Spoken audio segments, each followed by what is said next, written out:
Welcome back from the break. आप देख रहे हैं बोलो जनाब। सर आगे चलते हैं।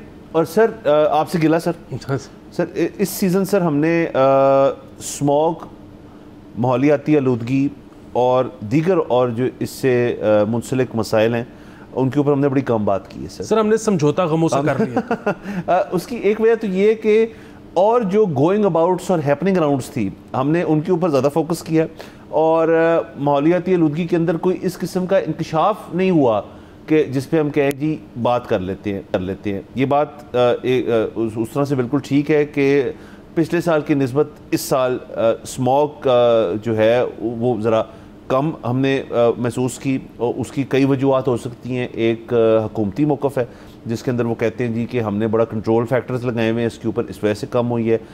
फ्लडिंग जो है वो एक मामला जो है, जो तमाम एनवायरमेंटलिस्ट हैं वो ये बात करते हैं।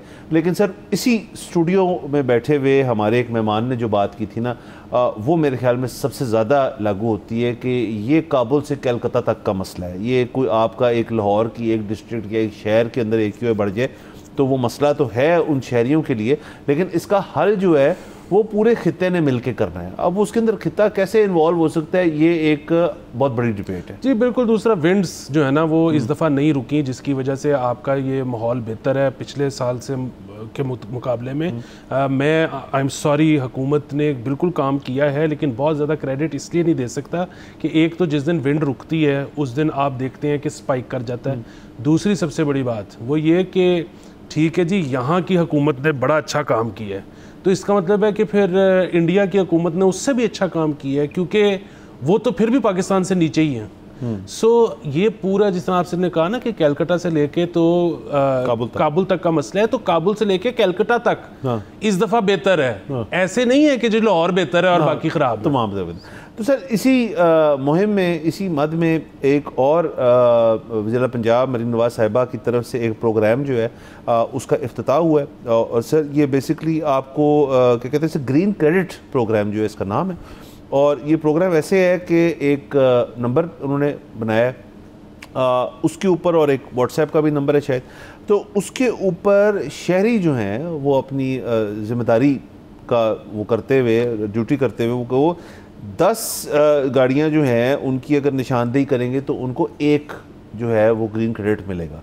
और एक जो ग्रीन क्रेडिट है उसकी वैल्यू 10,000 रुपये है। तो आपने धुआं छोड़ती हुई गाड़ियाँ जो हैं उनकी निशानदेही करनी है, ज़ाहिर उनकी नंबर प्लेट से होगी या उनकी किसी और चीज़ से होगी, और उसका आपने जब 10 इकट्ठी हो जाएंगी तो आपको ग्रीन क्रेडिट एक मिल जाएगा और उसकी वैल्यू, उसकी मालियत होगी 10,000 रुपये। तो सर ये एक लिहाज से ठीक है। वैसे दुनिया भर में ग्रीन क्रेडिट जो है वो किसी और चीज़ को उनको कार्बन क्रेडिट कहा जाता है, वो बिल्कुल डिफरेंट चीज़ है। इनका इसलिए नाम से ग्रीन क्रेडिट से रखा है। तो अब सर तैयार हो जाएं। सर तमाम मोटरिस्ट जो हैं उन्होंने एक हाथ से गाड़ी चलानी है, दूसरे हाथ में उन्होंने अपना फ़ोन रखना है।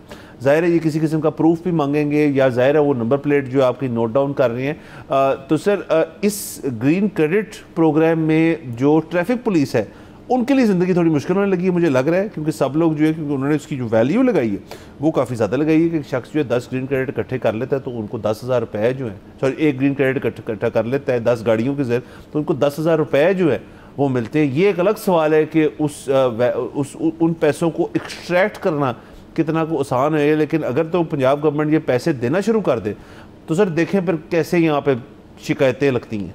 जी सर देखें, बात यह है कि नीयत तो इसके पीछे ज़ाहिर है अच्छी होगी, लेकिन इसमें जो सवालात जन्म लेते हैं, पहला तो ये है कि जो EPS स्टिकर वाली स्कीम थी क्या वो मौसर साबित नहीं हुई कि अब ये करना पड़ रहा है, क्योंकि वो तो बड़ी एक सादी सी बात है ना कि जो बंदा स्टिकर के बगैर है उसका चालान हो रहा है, और जो बंदा स्टिकर के साथ है इसका मतलब है कि उसकी गाड़ी धुआं नहीं छोड़ती, वो टेस्टेड गाड़ी है। सो अब ये क्या ज़रूरत पड़ गई कि आपको आवाम को मुखबर बनाना पड़ रहा है, पहली चीज़। दूसरी चीज़ ये है कि अगेन एक बंदे ने प्रूफ के साथ वीडियो भेज दी तो उसका क्रेडिट बन गया, या क्रेडिट तब बनेगा जब वो गाड़ी पकड़ी जाएगी, क्योंकि ये तो हम जानते हैं कि पाकिस्तान में पूरे कोई एक सूबे की बात नहीं कर रहे, गाड़ियाँ बहुत हैं, और दूसरा ये कि पुलिस हमारी जो है वो अंडर स्टाफ्ड है। हमारे जो जितने आबादी के हिसाब से जितनी हमारे पास पुलिस होनी चाहिए वो नहीं है, किसी भी सूबे के पास नहीं है। यहाँ पर तो आपका कोई डिस्प्यूट हो जाए, कोई लड़ाई मार कुटाई का मसला हो, 15 पे आप फ़ोन करें, कभी पुलिस टाइम पे पहुँच ही नहीं पाती, और उनका कसूर नहीं है, वो ऑलरेडी कहीं ना कहीं डिप्यूटेड होते हैं, हज़ार मसले चल रहे होते हैं। सो ये जो आपको ग्रीन क्रेडिट है ये मिलेगा कब? बस आपने अपनी जिम्मेदारी पूरी कर दी तो ग्रीन क्रेडिट आ गया, या जब वो शख्स पकड़ा गया तो उसके बाद वो आपको मिलेगा? ये भी एक बहुत बड़ा सवाल है। बाकी मैं तो जनरली सर आपको पता है कि अब उन्होंने ये भी कहते हैं कि कोई नशा बेचता हो तो आप आइडेंटिफाई करें, कोई नशा करता हो तो आप आइडेंटिफाई करें, आप असला लहराते देखें तो आप आइडेंटिफाई करें, ये गाड़ी धुआं छोड़ते देखें तो आप आइडेंटिफाई करें। मैं वैसे मतलब अगेन ये ना रियासत की तरफ इस तरह के इक़दामात से कॉन्फिडेंस बढ़ता नहीं है, कम होता है, क्योंकि फिर अवाम ये सोचते हैं कि अगर सारा कुछ हम कर रहे हैं तो आप क्या कर रहे हैं। तो लेकिन बहरहाल आई होप कि बड़े दिमागों ने बैठ के ये स्कीम सोची है और उन्होंने ये सारे पॉइंट्स डिस्कस किए हैं, और हमारे जितने एतराज़ात हैं इन सब के उनके पास जामे जवाब हैं। तो I hope this works out. हाँ सर बिल्कुल। और देखिए अगेन ये जैसे आपने कहा अंडर पुलिस्ड है, असल में तो ये ट्रैफिक पुलिस का काम है। असल में तो देखें किसी भी मुल्क के अंदर जहाँ पे जो इको फ्रेंडली पॉलिसीज़ अपनाई हुई होती हैं वहाँ तो अथॉरिटीज़ का काम होता है कि वो तमाम गाड़ियाँ जो हैं उनकी एक रिकॉर्ड रखें कि जी अगर बहुत गाड़ी पुरानी हो गई है, या देखें जो हम कई दफ़ा बात करते हैं MOT का एक मामला होता है, UK में ख़ास तौर पे होता है कि आपकी गाड़ी को सर्टिफिकेट ही नहीं मिलता ऑफ फिटनेस कि आप जो हैं वो गाड़ी जो है वो रोड के ऊपर लेकर आएँ, और जब तक आपको सर्टिफिकेट ऑफ फिटनेस नहीं मिलता तो अगर आपको रोके गए तो गाड़ी भी अंदर है, आप भी अंदर हैं। तो ये चीज़ें जो हैं ये भी यहाँ पे लाई जा सकती हैं। लेकिन अगेन सर मसला ये नहीं है कि ये इक़दामात बुरे हैं या ये पॉलिसीज़ बुरी हैं। ज़ाहिर है ये कि दुनिया में कहीं और भी हुआ होगा, या इनको खुद ये आइडिया आया तो वो भी चले हम मान लेते हैं।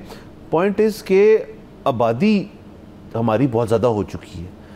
आप कोई भी आइडिया फ्लोट करते हैं अपने मीटिंग्स के अंदर तो उसके अंदर कोई एक शख्स तो सोचता होगा, और हर वक्त ये बातों के लिए इतने ज़्यादा लोगों के लिए कैसे करेंगे चीज़। अब फ़र्ज़ करें ये पॉलिसी इम्प्लीमेंट जब हो जाती है तो ये जितनी शिकायत जो आएंगी इनके पास कि जी फ़लानी गाड़ी धुआं छोड़ रही है, उस चीज़ को टैबलेट करना, उस चीज़ का क्या कहना, उसकी इन्वेस्टिगेट करना कि आया ये गाड़ी असल में है ऐसी या नहीं है। वरना तो देखें ना, किसी ने अगर 10 गाड़ियाँ पूरी करनी है तो सर वो तो घर से निकलते ही सर आपको 25 गाड़ियाँ तो आपको 1.5-2 मिनट में नज़र आ जाती हैं। तो जब आप गाड़ियाँ वो सबके नंबर प्लेट भेजना शुरू कर देंगे तो इनका तो ओवरलोड हो जाएगा सारा मामला। आपको अंदाज़ा होगा कि गाड़ियाँ हमारे कितना को कंट्रीब्यूट कर सकती हैं। यहाँ पे जो असल मसला है वो तो बाइक्स, रिक्शे और दूसरी चीज़ों का है, जो कि नंबर में बहुत ज़्यादा हैं, जो कि करोड़ों में है। मतलब गाड़ियाँ पूरे पंजाब क्या पूरे पाकिस्तान में भी करोड़ नहीं है। तो ये उसके बारे में क्या सोचा है? वहाँ पर तो अभी कोई EPS स्टिकर लगने शुरू नहीं हुए, वहाँ पर तो कोई इस तरह की स्कीम नहीं आई, उसके बारे में तो अभी बात ही कोई नहीं की। तो वो आई होप यहाँ पर भी कोई सोच रहा है, इस बारे में भी कोई सोच रहा है। हाँ अगेन आज से 1-2 हफ्तों पहले यहाँ पे CTO लाहौर भी आए हुए थे हमारे शो पे। उन्होंने कहा था कि एक चिंगचीज़ के ऊपर वहीद साहब कह रहे थे कि एक हमारी एक सॉर्ट ऑफ जंग है कि चिंगचीज़ किसी तरह ख़त्म करनी है। वो तो बड़े गुस्से में थे कि ये आई क्यों इन द फर्स्ट प्लेस। अब सिर्फ चिंगचीज़ आप बहुत सारी देखेंगे, उनके ऊपर तो नंबर प्लेट नहीं होती, उनकी धुएं की एमिशन है भी बहुत ज़्यादा।